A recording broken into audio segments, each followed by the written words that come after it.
ரோம பேரரசன் ஒருவன் ஒரு பெரிய கொலோசியம் கட்டணும் அப்படின்னு சொல்லி சொன்னான். அதை கட்டுகிறதற்காக தேசத்தில் இருக்கிற சிறந்த கட்டடக்கலை நிபுணரை கொண்டு வந்தான்.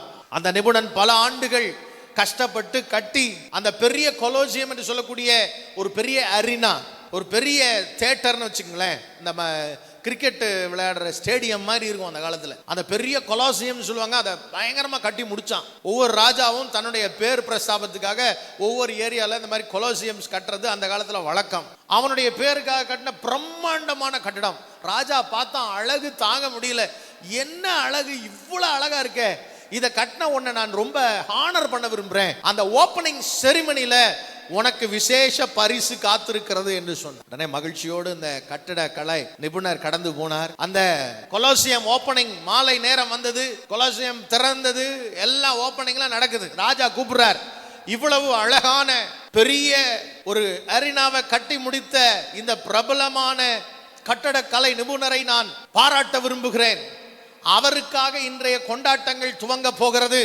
ஆகவே இவருடைய மகிழ்ச்சிக்காக, இவரை சந்தோஷப்படுத்துவதற்காக விளையாட்டுகள் துவங்க போகிறது அப்படின்னு. விளையாட்டு துவங்கச்சு. விளையாட்டுடைய முதல் காரியம் என்னன்னா, கொண்டு வாருங்கள் அந்த கிறிஸ்தவர்களை அப்படின்னு ஒரு சத்தம் வந்துச்சு. கிறிஸ்தவர்கள் எல்லாரும் கொண்டு வரப்பட்டார்கள். ஒரு பெருங்கூட்ட கிறிஸ்தவர்கள் அந்த அரினாக்கு நடுவுல. கொஞ்சம் கிறிஸ்தவர்கள் அந்த எரினாக்கு பக்கத்துல பந்தத்துல கட்டுங்கன்னா, கொஞ்சம் பேரை பெரிய பெரிய போஸ்ட் வச்சு அதுல கட்டி விட்டாங்க சுத்தி. கொஞ்சம் பேர் நல்ல ஆண்கள், நல்ல வீரமானவர்கள் எல்லாம் கீழே இருக்கிறார். வயதானவர்கள் பெண்களை எல்லாம் கட்டி வச்சிருக்காங்க. சொன்னா அவங்க மேல நெருப்பு வைங்க, இருக்கிற மிருகங்களை எல்லாம் கழட்டி விடுங்க. நம்முடைய கட்டடக்கலை நிபுணருக்கு இது பெரிய வாழ்த்தாக, பாராட்டாக இந்த விளையாட்டு இருக்கட்டும். கொண்டு வாருங்க அந்த கிறிஸ்தவர்கள்.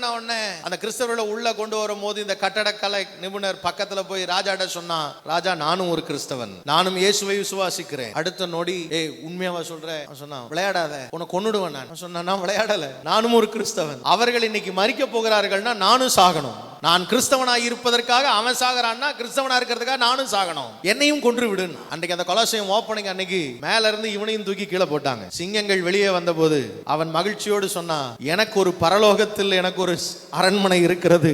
அந்த பரலோக அரண்மனையை நோக்கி சந்தோஷத்தோடு கடந்து செல்லுகிறேன்.